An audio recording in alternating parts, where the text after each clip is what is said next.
김윤희 문화일보 기자, 김정현 한국일보 기자, 김종일 시사저널 기자, 박찬범 SBS 기자 나왔습니다. 어서 오십시오. 안녕하세요. 예, 조금 전에 주요 뉴스로 말씀을 드렸는데 국민의힘 중앙윤리위원회가 배현진 의원 서울시당 위원장을 맡고 있는데 당원권 정지 1년의 중징계를 내렸다고 조금 전에 보도자료를 냈습니다. 그리고 배현진 의원이 잠시 뒤에 기자회견을 하겠다고 밝히고 있고요. 친한계, 같은 친한계로 분류되는 의원들은 일제히 강하게 반발하는 개인적인 성명을 발표하고 있습니다. 배현진 의원에 대한 징계가 이적 행위다. 박정훈 의원 이렇게 주장하면서 장동혁 대표야말로 사퇴하거나 제명돼야 한다고 주장을 했습니다. 그러자 당 지도부의 한 인사는 친한계라고 해서 징계 대상에서 제외하는 건 오히려 특혜다. 국민의힘 현재 상황을 극명하게 보여주는 그런 입장들이 계속해서 발표되고 있는데 말이죠. 박찬범 기자가 국민의힘 담당이죠? 네, 그렇습니다. 네. 자, 이거 예상됐던 겁니까? 오늘 원래 징계 나온다는 얘기가 있었어요?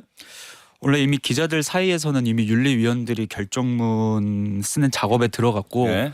거의 뭐 발표만 남은 상황인데 그걸 언제 발표할까에 대한 얘기들이 많이 있었습니다. 네. 그래서 오늘 나올 거다라는 분위기는 좀 이미 추측이 되고 있었고요. 다만 여기서 좀 의외에 있던 부분은 네. 지금 대부분 언론에서 알려진 거는 배현진 의원이 서울시당으로서 지위를 행사해서 뭐 한동훈 전 대표 제명됐을 때 그게 마치 당협 위원장들의 전원의 뜻인 것처럼 반대하는 성명을 선언을 냈다는 거에 대해서 제소가 됐는데 예. 사실 그 부분에 대해서 오늘 윤리위가 판단을 유보했고요. 아, 그래요? 네, 네. 당원권 정지 1년을 내린 거는 그 SNS에 올렸던 그 그림 SNS에 그 자신에 대해서 험담하는 예. 분에 대한 손주인 것 같은데요. 하여튼 그 가족의 아동의 사진을 올린 예. 거에 대해서 뭐 자세하게 판례까지 이렇게 쓰면서 이거는 아동학 디지털 아동학대라고 볼 소지도 예. 있고 명예훼손으로도 볼 수 있다. 그래서 이거에 한해서 이제 1년 처분을 내린 겁니다. 예. 네. 배현진 의원이 자신의 SNS에 자신을 비난하는 댓글을 남긴 그 사람의 댓글을 찾아 들어가서 그 댓글에다가 어떤 이 사람의 그 SNS 파일에 있었던 사진을 같이 올리면서 뭐 이렇게 그 자식 보기에 뭐 이런 글을 올리면서 그 사람을 비난했다는 거죠. 예, 그래서 그 성년이 아닌 예. 그 자녀의 얼굴을 그대로 공개함으로 인해서 그것이 뭐 디지털 아동 학대에 해당되는 것 아니냐. 오히려 이런 식의 법률적 판단을 했다. 예, 윤리위원회가. 네, 윤리위원회도 이젠 변호사 출신들이 있으니까요. 예. 마치 이 결정문이라는 게 뭐 무슨 이렇게 법조인들이 엄청 디테일하게 판례 예. 써가고 하면서 어떻게 보면 좀 어렵게 쓴 것 같고 예. 사실 저번에 한동훈 전 대표 제명 결정문이 좀 조악하고 좀 맞춤법도 틀리고 막 좀 예. 허접스럽다라는 의견 때문에 이번에는 좀 이를 갈았는지 되게 조금 정교하게 쓰려고 노력한 것 같습니다. 예. 이 참 모르겠습니다. 뭐 김정일 기자 보기에는 어때요? 만약에 다른 의원 이 지도부와 가까운 의원이 가령 이런 일이 있었다고 한다면 같은 결정이 그러니까 같은 결정이 내려져야 그게 공정한 결정이잖아요. 어떻게 그렇죠. 보세요? 제가 이 배현진 의원이 오늘 징계 발표 예. 때문에 출발이 늦었어요. 그래서 예. 오늘 늦을까봐 되게 조마조마했는데 택시 타고 오면서 이제 국민의힘 중진 의원들한테 예. 전화를 했는데 모 중진 의원이 이렇게 얘기했어요. 설 민심 밥상에 뺄셈 정치로 올렸다라는 얘기. 그렇네요. 진짜 설 연휴 직전 전날 이런 걸 발표했네요. 네, 그러면서 타이밍 기가 막히지 않냐. 그래서 제가 물어봐야 되는데 왜 이 타이밍에 이걸 발표했을까요?라고 의원님이라고 물어봐야 되는데 이 타이밍에 이걸 올리는 게 맞냐. 그러면은 저한테 거꾸로 좀 시사저널은 제목 뭐라고 쓰고 있어. 예. 또 뺄셈 정치지. 설 민심 밥상에 또 악재 이렇게 쓰고 있는 거 아니야? 이렇게 물어보더라고요. 뭐라고 대답했어요? 그렇겠죠, 의원님. 네, 라고 아니요. 마이너스 정치라고 할 텐데요. 예. 예. 네, 그러면서 또 하는 얘기가 뭐였냐면 저도 이 얘기를 물어봤어요. 지금 국민의힘이 우리 지난주에 얘기했던 전두환 씨 사진 예. 갖고 고성국 씨 지금 징계해야 되냐 말아야 되냐 얘기하고 있잖아요. 그거는 엄청 거북이 걸음으로 하고 있는데 배현진 의원 징계는 이렇게 하면 방금 앵커 얘기했던 것처럼 이게 형평성 논란에 맞나? 장동혁 대표가 자신의 정적들 친한계라고 얘기되는 자신의 반대되는 진영 그러니까 같은 정당에 있지만 그것들을 제거하기 위한 일련의 작업 아닌가? 이렇게 얘기하더라고요. 예. 저도 되게 그 분석에 충분히 동의가 됐고 별다르게 그래서 이견 없이 통화가 종료됐습니다. 예. 국민의힘 박찬범 기자, 국민의힘이 그 장동혁 대표가 조금 전에 SBS 왔다 갔죠. 예, 뉴스브리핑 출연하고 왔습니다. 출연하고 갔죠. 예. 그때는 이 질문이 없었겠죠. 발표가 그때는 안 됐나요? 어떤가요? 근데 이거 관련해서 질의가 나왔는데 네. 그때 장동혁 대표가 뭐라냐면 기강 확립은 필요하다. 아니 이런 얘기를 했습니다. 윤리위원회는 당 대표하고는 상관없다는 게 장동혁 대표가 예, 그렇게 얘기해 오지 않았나요? 독립적 기구고 예. 거기서 알아서 판단을 하겠지만 예. 당에서 원칙을 세우는 일, 기강 확립은 필요하다라는 말을 했어요. 그래서 그거를 기자 입장에서 들었을 때 느낌은 배현진 의원의 징계 수위가 뭐 경징계 수준에 그치진 않을 것 같다라는 생각이 들긴 했습니다. 그러면은 뭐 친한계를 한동훈 전 대표 제명하고 김종현 전 최고위원 탈당 권유해서 또 제명하고 사실상 그 제명이나 마찬가지죠. 그 배현진 의원 당원권 정지 1년에서 이번 지방선거에 전혀 역할 못하게 하고. 그러니까 이게 지지자들에게 보여주는 자 이렇게 친한계 당의 어떤 분란을 일으켰고 윤석열 전 대통령을 탄핵으로 또 계엄을 선포하게끔 만든 그 친한계 이 정치인들을 내가 제거하고 있다. 뭐 이걸 보여주려고 하는 그런 일련의 행위. 이게 오히려 더 중요하다고 판단하는 거다. 뭐 이렇게 볼 수가 있는 건가요? 일단은 뭐 장동혁 대표 제가 마음속에 들어가 보진 못했지만 지방선거를 치르는 데 있어서 친한계 의원들 중에 특히 센 워딩을 하시는 분들에 대해서는 같이 갈 수 없다라는 생각은 확고한 것 같아요. 이 사람들을 제껴두고 그 다음에 나는 지방선거를 이기기 위한 전략을 짜겠다 이런 건데 예. 그거에 대해서는 이젠 동의를 하지 못하는 분들도 많이 덜어 있는 것 같습니다. 김은희 기자는 뭐 국민의힘 장동혁 대표 배현진 의원 징계에 대해서 뭐 들은 얘기가 좀 있습니까? 들은 얘기라기보다는 장동혁 대표는 계속 이런 일련의 사건들에 대해서 굉장히 당원의 뜻이고 당원이라는 얘기를 굉장히 많이 하거든요. 근데 그게 아까 앵커 말씀하셨듯이 본인의 지지층, 그냥 그 당의 지지층이 아니라 본인의 지지층의 의사에 따라서 결정을 하는 것 같은 느낌이 굉장히 많이 듭니다. 예. 네. 이렇게 정치권 오래 취재를 해봤습니다만 어떤 중요한 고비에서 당내 인사들 특히 당에서 자신과 좀 다르게 생각하는 인사들을 윤리위원회를 통해서 징계하는 것으로 뭔가 이렇게 쳐내고 배제하는 그런 일련의 결정들이 이렇게 잇따라 나오는 경우는 잘 보지 못했던 것 같은데. 그렇죠. 예. 그래서 제가 여기 오면서 통화했던 또 다른 의원은 저한테 거꾸로 또 이렇게 하소연했는데 이제 나 지역 내려가서 이분은 TK가 아닌 다른 지역의 의원이었는데 지역에 가서 설 인사드려야 된다. 전통시장도 가야 되고 그 가게마다 돌면서 인사 다녀야 되는데 이거에 대해서 뭐라고 얘기해야 될지 모르겠다라고 하면서 보수라고 하는 거는 강성 보수만 있는 게 아니다. 합리적 보수, 중도 보수 다 있는데 그분들은 이렇게 되면 지방선거에서 우리 당을 찍을래야 찍을 수가 없다. 이 사안 갖고 강성 지지층인 부모님과 강성 지지층, 강성 네. 지지층인 부모님 세대와 만약에 중도 보수인 그 자식 세대가 이걸로 다툰다면 설 밥상에 올라온다면 이게 제대로 얘기가 되겠냐. 예. 그러면 이거 중도 보수이신 분들은 6월 3일 지방선거 때 투표 안 하러 나오실 것 같은데 난 이분들한테 뭐라고 얘기해야 되냐. 라고 거꾸로 저한테 물어보셔서 그러시면 제가 질문해야 됩니다라고 얘기하고 왔습니다. 예. 근데 그런 우려들에 이제 당내에서 그런 우려들이 굉장히 많은데 장동혁 대표가 이제 평소에 그렇게 이제 여러 우려들 얘기하면 잘 듣는데요. 네. 그리고 잘 듣는데. 네, 잘 예. 듣고 그리고 태도도 굉장히 좋고 예. 근데 다 듣고 나서 결국은 이제 그 행동 결정하는 것들은 그와 반대되는 결정이 많아서 좀 배신감을 토로하는 의원들도 많이 있더라고요. 마치 이제 본인의 얘기를 이렇게 수렴할 것처럼 그렇게 얘기했는데 결국은 자기 고집대로 생각대로 결정을 내리더라 이런 얘기들을 많이 합니다. 예. 장동혁 대표가 이런 일련의 결정을 계속한다. 이번에 서원문 시장 현장 기자들 갔다 왔죠. 그 풀 기자들이 갔다 왔습니까? 각 언론사가 다 갔다 왔습니까? SBS는 요번에 따라가지는 못했는데요. 뭐 일단 갔다 온 기자들의 전원에 의하면 예. 그 좀 정확하게 좀 들었으면 좋겠어요. 권영진 의원은 예전 국민의힘 정당 계열 정당의 대표들이 갔을 때하고는 분위기가 달랐다. 썰렁했다고 하더라. 정치 좀 바꿔야 된다라고 하더라. 그런데 진짜 그게 맞습니까? 뭐 예를 들어서 한동훈 전 대표가 예전에 대구에 왔을 때는 뭐 비벼가지고 거의 뭐 넘어질 뻔했다 막 이런 얘기도 들렸는데 이번엔 그런 얘기들이 없잖아요. 예. 그러니까 확실히 예전에 비교하면 인파가 덜 몰린 것도 있었겠지만 뭐 평일 주말 이런 것도 좀 감안을 해야 될 것 같습니다. 예. 또 박창호 기자는 또 가만까지 하시고. 예, 또 들은 얘기가 있습니까? 뭐 서무시장 뭐 방문 관련해서 그림 후 영상만으로 봐갖고는 저희가 이렇게 판단하기가 어렵더라고요. 뭐 현장 갔다 온 기자들 네. 얘기 좀 들은 게 있습니까? 사실 국민의힘 당직자들은 박근혜 대표 때 그 인파들을 경험했던 당직자들이기 때문에 그렇죠. 네 그때 다 막고 뒤에서 이제 뭐 경호도 하고 그런데 이번에는 경호할 필요가 없었대요. 예. 예.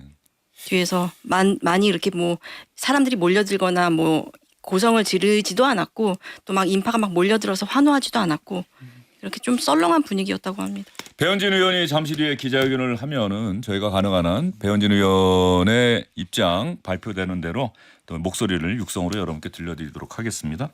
장동혁 대표가 어제가 청와대 오찬을 1시간 전인가 불참하겠다고 얘기했고 들러리다 법사위에서 일방적으로 사법개혁 법안을 민주당이 강행 처리를 했다. 한 손에는 칼을 또 다른 한 손에는 악수를 이건 나보고 들러리 서라는 것 아니냐. 그런데 진짜로 그 법사위에서 그렇게 법안 통과될 거라는 거 몰랐습니까? 알면서 그 다음날 아침에 최고위원회의 시작할 때만 해도 어제 간다고 했잖아요. 이게 중요한 사실관계 아닙니까? 민주당에서도 예. 그 얘기를 많이 지적을 하더라고요.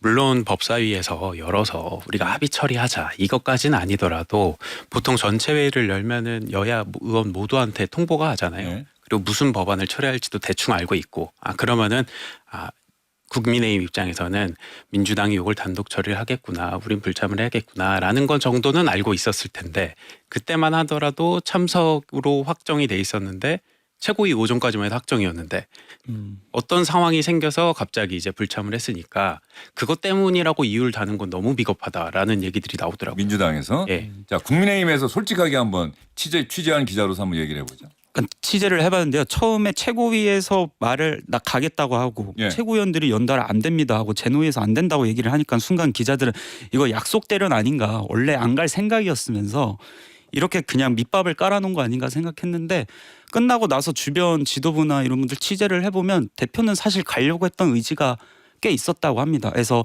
이재명 대통령 만나서 특히 뭐 민생 얘기 이런 부분들을 하려고 쫙 준비를 뭐 부동산 얘기부터 했는데 그 말 그대로 최고위원들의 반대가 너무 완강했다고 해요. 이런 상황에서 가서 뭐하냐 해서 본인이 진짜 고민 끝에 가고 싶은 마음이 더 컸는데 못 갔다 뭐 이렇게 얘기를 들었습니다. 미안했던 게 맞는 것 같습니다. 미안하다는 제가 오늘 게. 청와대 관계자와 통화를 했는데 예. 그러니까 장동혁 대표는 가고 싶었는데 못 갔다. 그 얘기가 맞는 것 같은 게 청와대에도 좀 못 가서 미안하다. 이런 뉘앙스를 굉장히 많이 풍겼다고 해요. 어제부터. 근데 이제 청와대 참모들 입장에서는 그 얘기를 또 기자에게 막 할 수가 없죠. 또 네, 잘못 네. 이게 또 기사화되면은. 네, 그때 청와대 입장에서는 참모들이 되게 일주일 전부터 되게 어렵게 해서 일정 빼가지고 오찬 자리를 마련해 놓은 건데 이거를 1시간 전에 안건 같은 거 다 준비해놨는데 갑자기 안 온다고 하니까 다음번에 만약에 영수회담을 한다고 하더라도 이거 또 안 오는 거 아니야? 이거 어떻게 이 영수회담을 보장할 수가 이게 있냐? 신뢰의 문제인 거예요. 예. 그런 얘기를 하더라고요. 예. 그러니까 이런 면에서는 참 장동혁 대표가 뭐 내부 사정은 사정대로 짐작은 되지만 그 이유로 들었던 결정적인 이유로 들었던 법사위 상황은 그게 설득력이 상대적으로 좀 떨어진다. 그것 때문은 아닌 것 같다. 그러니까 최고위원들이 반대했다. 그럼 최고위원들 반대하고 강성 지지층이 반대한 것 아니냐. 특히 전환기 씨가 뭐 그때 그 경찰서에 출석하면서 아니 여기 와라. 장동혁 대표는 거길 청와대를 갈 게 아니라 여기 와서 나를 도와야 되는 거 아니냐는 취지로 얘기했다. 이게 이유가 아니냐고 오늘 또 일부 언론은 만평에도 그런 뉘앙스를 풍겼는데 이 만평이 그냥 나오는 만평은 아니잖아요. 그 언론사에서 나름대로 취재를 해서 그게 사실관계에 부합된다고 판단했을 경우에 그런 것들을 또 만평으로 그리는 건 아니겠습니까? 어떻게 그렇죠. 보세요? 실제로 그렇게 보여지는 부분들이 분명히 있어요. 그래서 그 1시간 전에 일방적으로 불참을 통보하고 나서 국민의힘 의원들, 시사저널 전 기자들 다 이렇게 해가지고 취재를 해봤는데 국민의힘에서 되게 볼멘 소리가 많이 나왔어요. 그래서 이거 장동혁 대표뿐만 아니라 장동혁 지도부가 하수의 정치를 했다라는 얘기도 나왔고 상남자에 반대되는 말이죠. 이거 우리가 하남자로 보이게 됐다라는 그런 얘기도 나왔었는데 왜 그렇게라고 얘기하세요라고 물어봤더니 지금 김 기자가 우리한테 뭐라고 물어봐. 사람들 머릿속에 뭐가 남았냐라고 하면 실제로 여권이 입법 독주, 야당 입장에서는 입법 독주라는 프레임을 걸 수 있는데 그건 흐려지고 우리가 1시간 전에 취소한 것만 남았다. 이게 되게 비상식적인 대응만 남았다라고 하면서 지금 우리 당이 전략적이지도 않고 세련되지도 않고 국민 눈높이에 맞지도 않는다. 이런 얘기를 하더라고요. 그러면서 아까 김정현 기자 얘기했던 것처럼 다시 청와대에 국민의힘이 만남을 요청하면 영수회담이라는 표현을 잘 안 쓰지만 고위급회담을 요청하면 여당은 그때그때 자기네 정치적 손익관계 계산기를 두드려서 안 할 수 있다라는 거예요. 왜냐하면 불신이 생겼으니까 이제 그 책임을 계속 국민의힘 지도부에 넘길 수 있다라는 거죠. 그렇게 해서 국민의힘 내부에서 이런 표현을 되게 많이 하더라고요. 결정적인 실책이었다. 야구를 보면 해서 안 되는 플레이가 나올 때 보네드 플레이했다라고 얘기하잖아요. 그 워딩을 쓰신 분들이 많았어요. 네. 진짜 궁금해요. 최고위원들이 반대해서 안 간다. 그러니까 대표는 누군가 반대를 강하게 하면 대표가 자기 생각이 있었을 거 아니에요. 그 반대는 반대대로 참고를 하고 나는 가서 얘기를 해야 된다. 이게 더 도움이 될 것이다라고 판단하고 오히려 설득을 할 수가 있는데 이 상황은 장동혁 대표가 그 최고위원들을 설득한 게 아니라 설득을 당했다는 거 아니에요. 예. 그 얘기 그대로 액면 그대로 받아들이면. 근데 방금 우리 예. 윤희 기자가 얘기했지만 장동혁 대표가 상대가 이렇게 얘기하면 다 웃으면서 젠틀하게 다 들어요. 근데 그 얘기대로 안 하는 게 대부분이란 말이에요. 근데 이번 건에 대해서만 유독 최고위원들 얘기를 들었다는 거잖아요. 그러니까 자꾸 우리가 이렇게 궁금해하고 대체 왜 그랬을까라고 보여진다는 거죠. 아마도 본인이 오판했다라는 거를 본인도 스스로 깨달았을 것 같아요. 이 법사위 상황은 사실 그 오전 아침부터 다 공유가 다 됐었던 상황이고요. 그 전날 네. 밤에도 다 알고 있던 네, 거죠. 저희가 석간신문인데 석간신문 다 취재해서 아침 기사로 다 썼던 내용입니다.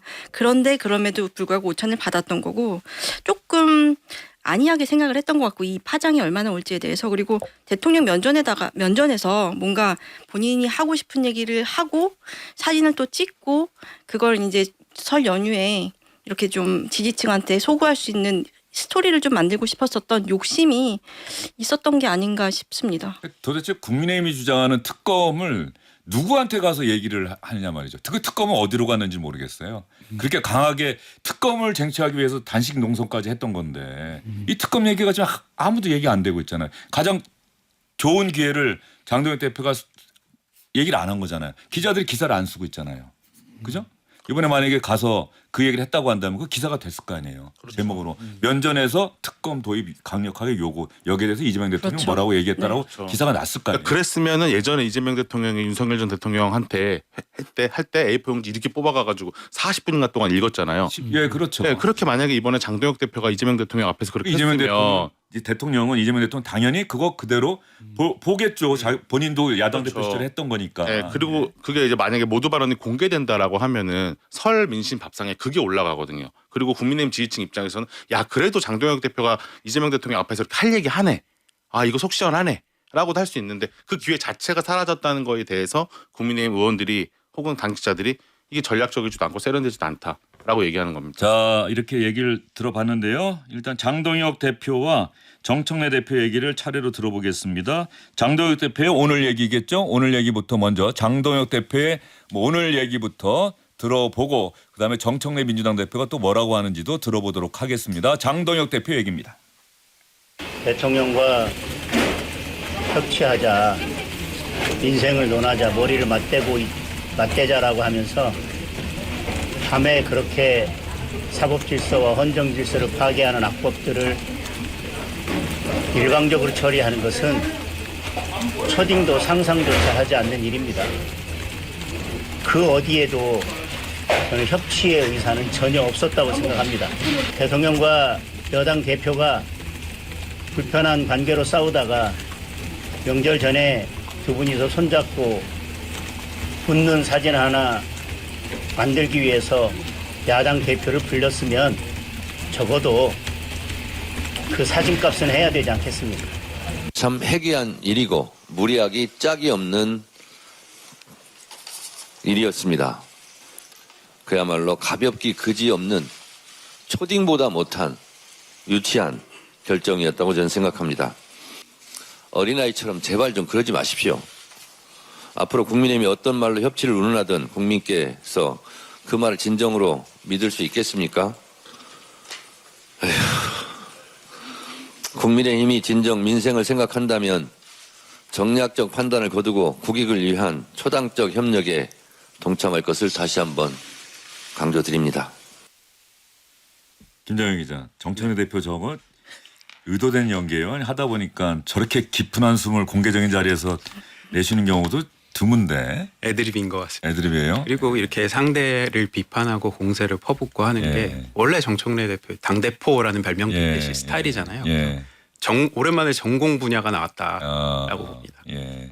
그동안 좀 수세에 몰렸었죠. 정청래 그렇죠. 대표. 말을 이제 최근에 다 안 좋은 일들만 예. 있었기 때문에 예. 저렇게 시원하게 얘기할 수 있는 날도 많이 없잖아요. 그러니까 아주 모처럼 정청래 대표가 사실은 정청래 대표를 힘들게 할 정치인들이 예. 원래는 제1야당 야당 정치인들이 여당 대표를 힘들게 해야 하는 거 아니에요? 그래야 여당도 본인들이 좀 독주나 독선하는 거 아닌지 한번 다 돌아보게 되고 그러는데 오히려 민주당 내부 정치인들이 정청래 대표를 힘들게 하고 정청래 대표는 제1야당 특히 뭐 제1야당 정치인들이 하는 행동이나 발언에 대해서는 거의 신경 안 쓴다 뭐 이런 느낌이 있어요. 모두 발언에서 하긴 하는데 네.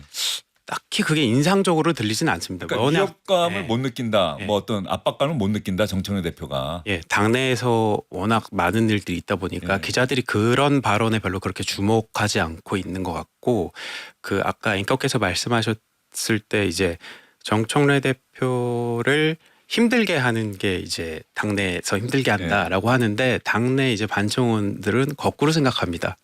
정청래 대표가 우리를 힘들게 한다.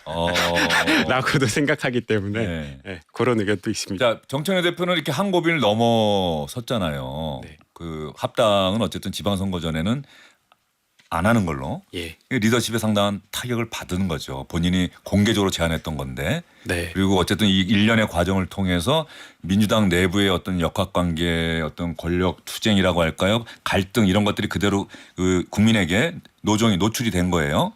그 정리가 됐는데 그다음 혹시 뒷얘기 같은 거 좀 들은 거 없어요? 정청래 대표가 이 상황을 어느 정도나 좀 아파하고 있는지 그리고 앞으로 그럼에도 불구하고 그 지방선거 이후라도 본인이 어떻게 이 전국을 돌파하려고 하는 건지 뭐 이런 거에 대해서 또 정청래 대표와 친한 의원들은 또 친하지 않은 의원들은 어떻게 보는지.